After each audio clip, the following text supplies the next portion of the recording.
मित्र नमस्कार। प्राकृतिक खेती के विषय में मेरा एक अभियान है कि इस देश का किसान जो है खुशहाली की ओर चले। और जब मैं अपने खुशहाली की बात करता हूँ, मानव खुशहाली की, तो कृषि जो है ना, कृषि पर सबका जीवन निर्भर है। कृषि करनी पड़ेगी क्योंकि 2 वक्त की रोटी चाहिए। आज की तारीख में सारे लोग खेती से अधिक आमदनी प्राप्त करने की होड़ में लगे हुए हैं और उसी अधिक आमदनी प्राप्त करने की होड़ के चलते हम ढेर सारे रसायन, ढेर सारा मैकेनाइजेशन, ढेर सारे पेस्टिसाइड खेती में प्रयोग करते हैं। इधर प्राकृतिक खेती का विषय चला है। आदरणीय हमारे देश के प्रधानमंत्री जी ने जब से अनुरोध किया किसानों से कि भाई प्राकृतिक खेती की ओर चलिए, धरती माँ को बचाइए, तब से प्राकृतिक खेती की बातें चल पड़ी है। लेकिन उनमें बहुत सारे कन्फ्यूजन देश के किसानों को लोग पैदा करते हैं, बहुत सारी बातें, बहुत सारे कन्फ्यूजन। तो मैं क्या कहता हूँ कि कृषि का एक सिद्धांत है, और मैं जब कृषि की बात करता हूँ तो कृषि को मैं दर्शन कहता हूँ, आध्यात्म कहता हूँ। कृषि के आगे संस्कृति सब लग रहा है। कृषि संस्कृति, संस्कृति का मतलब होता है कि कृषि की एक पवित्रता है, कृषि एक यज्ञ है जो सर्वे भवन्तु सुखिनः सर्वे सन्तु निरामया पर विश्वास करता है। कृषि, तो कृषि में जब मैं लालच छोड़ देता हूँ, प्राकृतिक खेती का मतलब है कि मैं लालच छोड़ दूंगा। अब मुझे लालच नहीं है कि मुझे इतना उत्पादन चाहिए, क्योंकि 2 चीजें हैं।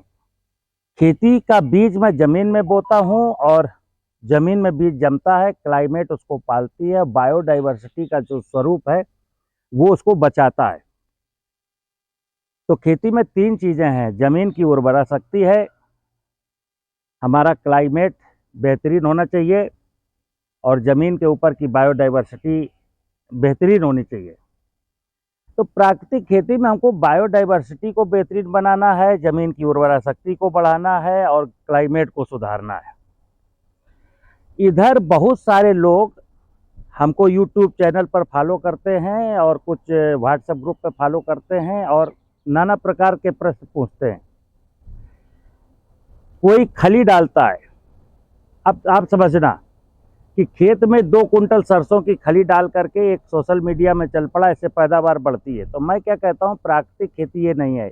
वो खली गाय भैंस का भोजन था, गाय भैंस खा लेती, उसके बाद गोबर करती, तो खली के रेस्ट अंश यहाँ आते, हमको दूध मिल जाता। तो ये प्राकृतिक वे है। डायरेक्ट खली खेत में डाल देना ये प्राकृतिक वे नहीं है। कुछ लोग गाय के दूध को, 2 किलो दूध को दही जमा करके उसमें एक तांबे का सिक्का डाल करके कहते हैं कि इसका फिर मट्ठा बना करके जब हम स्प्रे करते हैं तो फसल की पैदावार बढ़ती है। कुछ लोग अपनी खेती में, फसलों में शराब, दारू का स्प्रे करते हैं। ढेर सारे ऐसे चोंचले हैं जो ढेर सारी बातें जो सोशल मीडिया में व्याप्त हैं, और फिर वो जो मेरे फॉलोअर हैं मुझसे बात पूछते हैं कि सर मैंने दही का स्प्रे किया, मैंने शराब का स्प्रे किया, मैंने खेत में खली डाली। तो हम कहते हैं भाई ऐसा क्यों कर रहे हो। कुछ लोग गौमूत्र का स्प्रे करते हैं। मैं एक ही चीज कहता हूं कि एक सिद्धांत हमको समझना है खेती का, कि खेती का सिद्धांत है कि हम जिस जमीन पर खेती करते हैं, जिस जमीन पर मेरा मालिकाना हक है, उस जमीन की उर्वरता को बढ़ाना है, उस जमीन के ऊपर की बायोडाइवर्सिटी को ठीक करना है और अपना एक मिनी क्लाइमेट तैयार करना है। अगर हम ये चीजें करते हैं तो इसमें ये करने में हमको हो सकता है कि कभी लॉस भी हो। क्यों? जैसे सॉइल की फर्टिलिटी बहुत वीक हो चुकी है और आप एक्स क्वांटिटी में फर्टिलाइजर डाल करके और पेस्टिसाइड डाल करके आप 20 कुंटल यील्ड ले रहे हो। मैंने कहा भाई प्राकृतिक खेती में रसायनों का प्रयोग नहीं करना है और पेस्टिसाइड नहीं डालना है, और आपको जीवामृत डालना है, गोबर की खाद डालना है।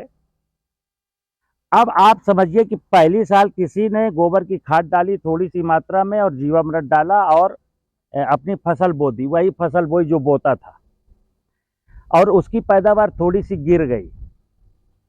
तो फिर वो उदास हो जाता है, निराश हो जाता है और क्वेश्चन करता है कि सर आपके बताए अनुसार मैंने ऐसा किया और मेरा तो 5 कुंटल उत्पादन गिर गया। उत्पादन गिर भी सकता है, लेकिन उत्पादन गिरा हुआ तो मैंने देखा जब मैंने फर्टिलाइजर पेस्टिसाइड नहीं डाला और ज़मीन में जीवामृत डाला, गोबर कुछ डाला, गोबर की खाद डाली और ज़मीन में जो ऑर्गेनिक कार्बन बढ़ा आज, वो मैंने नहीं देखा। मेरा तो नज़रिया देखने का सीधा सीधा है कि मुझे यील्ड कितनी मिली। तो मैं कहता हूँ मित्र, मुझे यील्ड नहीं देखनी है, पहले मुझे ज़मीन की यील्ड देखनी है, क्लाइमेट की खूबसूरती देखनी है, ऊपर की बायोडाइवर्सिटी देखनी है। मैं कभी खेती में ऐसी बात नहीं करता हूं कि ऐसा करने से किसान लखपति बन जाएगा, ऐसा करने से किसान करोड़पति बन जाएगा। और प्राकृतिक खेती के माध्यम से आज किसानों को लोग करोड़पति और लखपति बना रहे हैं, ये बिल्कुल झूठ है। हमको करोड़पति लखपति नहीं बनना है। खेती का सूत्र ये है, सर्वे भवन्तु सुखिनः, सर्वे सन्तु निरामया, सर्वे भद्राणि पश्यन्तु मा कश्चित् दुःख भाग् भवेत्। और एक बात आपको क्लियर कर दूं कि दो नावों में पैर रख करके चलने वाला कभी नदी को पार नहीं कर सकता। हमको एक सूत्र ये समझना है कि मुझे जीवन में खुशहाली चाहिए, जीवन में मुस्कान चाहिए, हमारे शरीर हमारा स्वस्थ होना चाहिए, मेरी मातृभूमि स्वस्थ होनी चाहिए। एक तो विचार ये है, मुझे बहुत भौतिक संसाधन नहीं चाहिए, मुझे खुशियां चाहिए। दूसरा विचार ये कि मुझे भौतिक संसाधन चाहिए, हमें खुशियां नहीं चाहिए। तो आज किसान को एक तय करना पड़ेगा कि हमको चाहिए क्या। लेकिन फिर बता दूं कि भौतिक संसाधनों को पहले जो सिलेक्ट करेगा, भौतिक संसाधनों की दौड़ में निकलेगा, वो जीवन में कभी भी उसको खुशियां मिलने वाली है ही नहीं। लेकिन जो प्राकृतिक संसाधनों को समृद्ध करने की दिशा में निकलेगा, उसके जीवन में आज खुशियां भी आएंगी और कल को भौतिक संसाधन भी होंगे। तो मार्ग यही है मित्र। जैसे मेरे फोर फादर जो थे, जब वो प्रकृति की व्यवस्था को कंसीडर करते थे, जमीन की मेड़ बनाते थे, मेड़ पर पेड़ लगाते थे, वर्षा का पानी रोकते थे और ट्रेडिशनल खेती करते थे और मल्टीपल खेती करते थे, कई सारी फसलें बोते थे। तब कहा जाता था उन्नत खेती मध्यम बान निश्चित चाकरी भीख निदान। और आज तो कृषि तकनीकियों ने कहा कि ऐसा करिए, ऐसा करिए, ऐसा करिए, ये डालिए, वो डालिए, वो डालिए, वो डालिए। उसमें क्या हुआ? किसान के आंखों में तो आंसू है ना, किसान तो कर्जदार हो गया ना। देश का 80% किसान कर्जदार है। धनाढ्य लोगों की बात जाने दीजिए, जो जमींदार है। तो मैं जमींदारों की बात ही नहीं करता। मैं खेती में, मेरा कॉन्सेप्ट हमेशा रहता है देश के 14 करोड़ किसान। मेरे टारगेट में चंद किसान नहीं होते, देश के 14 करोड़ किसान होते।